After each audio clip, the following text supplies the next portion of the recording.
No, we are not putting Gio and Tanev together. That's like two old men. You'll have to have crates and carts and wheelchairs to get them out. And lo and behold, who's the first pair together in the on ice session? Gio and Tanev. They obviously didn't listen to the podcast, but I think that the reason Jeff Ward said that the reason they did that is because everyone else has kind of played together, and Gio and Tanev, they wanted to just get familiar together. But it doesn't sound like this will be the pairing when the season starts on January 14th, Devin.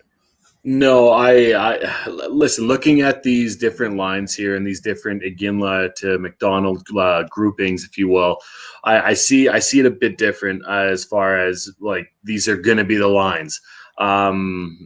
For all we know, it definitely could be, but I highly doubt it. So as far as the McDonald grouping, I'm looking at the forwards. You got Gaudreau, Monahan, Levo, Kachuk. Did I say Lindholm? Lindholm, Kachuk, and Mangiapane. Nope. Lindholm is with Kachuk and Demo.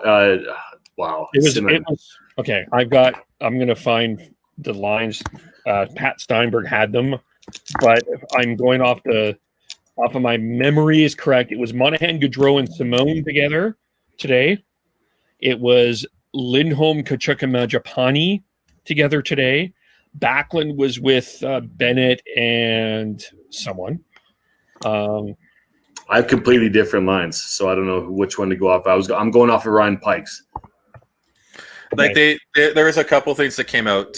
There was like who was on each ice time and on the Iginla squad and on the McDonald squad. That's what I'm trying to get at. And then there was the actual lines.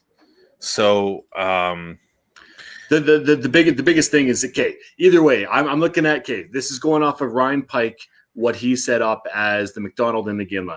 On Iginla, you have Mangiapane, Backlund, Bennett, Lucic, Ryan, and Dubé. Those are like kind of the NHLer forwards. Everybody else is on the McDonald line. So you got Gaudreau, Monahan, Levo, Kachuk, Lindholm, Simon, Ronaldo, Nordstrom. And to me, the majority of the forwards that are going to be playing on the NHL team or have a chance at the NHL roster on the McDonald. But as far as your kind of veteran defensemen, you have Gio and Tanev with Mackey, Petrovic, Lerby, and Stone. That to me, that kind of that reaches to me that Mackey needs to learn from Gio and Tanev, kind of understand how they do things, how they roll out their line, or how they do how they prepare for games or prepare for practices and stuff like that. And then on the other side, you have Hanifin, Anderson, Valimaki, Nesterov, and Yellison, and Tucker Pullman's brother, I forget his first name. Colton, thank you. And to me, that shows that is kind of the you have the Hanifin, Anderson, Valimaki. That's more of a younger group over there, but still a NHL defenseman, defensive team. That defenseman that will make the team. And then you have Markstrom, Zagadulin, Sparks on the Iginla, and McDonald's you have Riddick and Deming. And I think having Zagadulin with Markstrom, once again, it's about development. I know they're only going to get about a week together, all these players, when it comes to Mackey, Gio, and Tanev, to kind of learn from them, and Markstrom with Zagadulin. I see some sort of logic behind doing these ice times the way that it is, and I hope that these are the actual groupings that are here, because obviously Kevin has something a bit different. But you're right. I was wrong. I hear that a lot, Kevin. I understand. I hear that from Sean all the time, so it's okay. It's fine.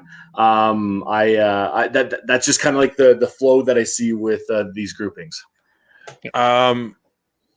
What I'll say is Wes Gilbertson tweeted out earlier that Jeff Ward said that today's pairing of Gio and Tanev was more about special teams work, just get them acquainted and playing together for the first time.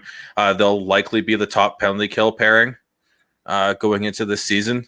And he expects that Anderson will skate with Gio as a pairing going into the season regular strength and 5-on-5. So I think everything can change day to day, especially this early in camp, even in a short camp.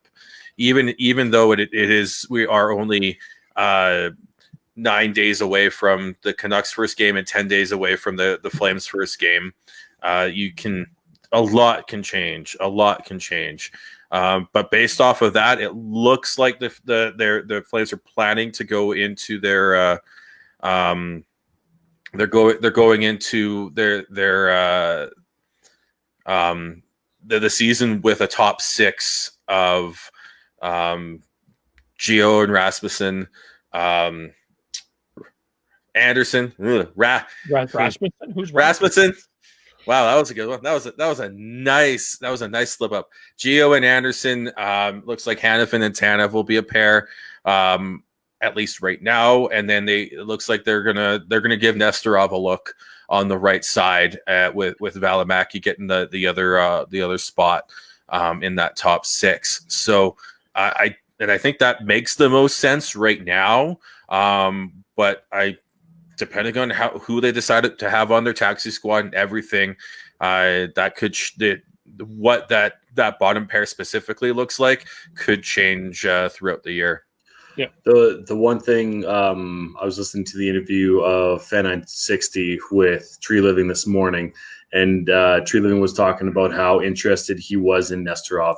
So I wouldn't be surprised if he is part of that 6-7 defensive pairing or defenseman going into the season.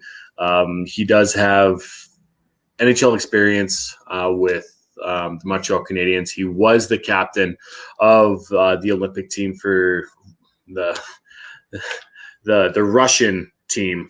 They weren't allowed to be called Russia because of their doping Olympic scandal. Athletes from Russia. That's exactly it. Yes.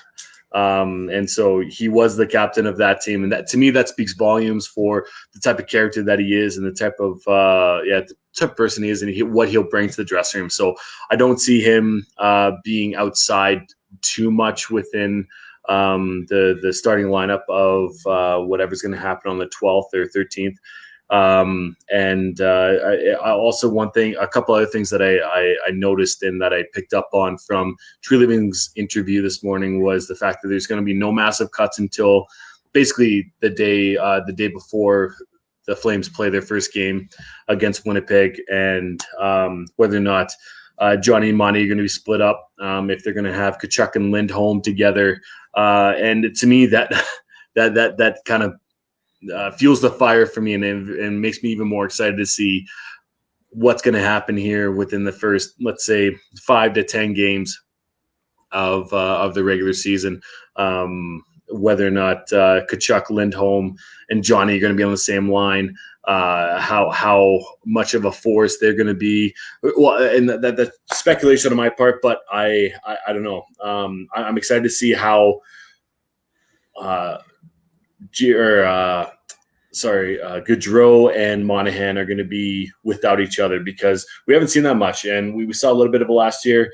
Not too much time apart from each other, and I think that if they have enough time to develop some sort of chemistry with another two players on a different line, it will solidify to me who they are as a player and how they will be a part of the Flames going forward, and who is potentially expendable.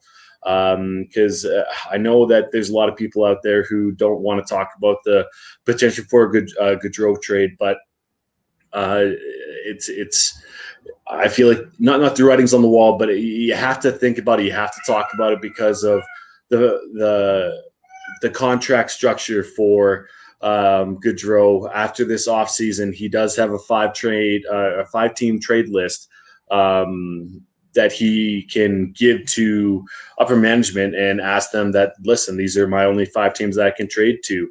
So he can't help but think about that going forward either.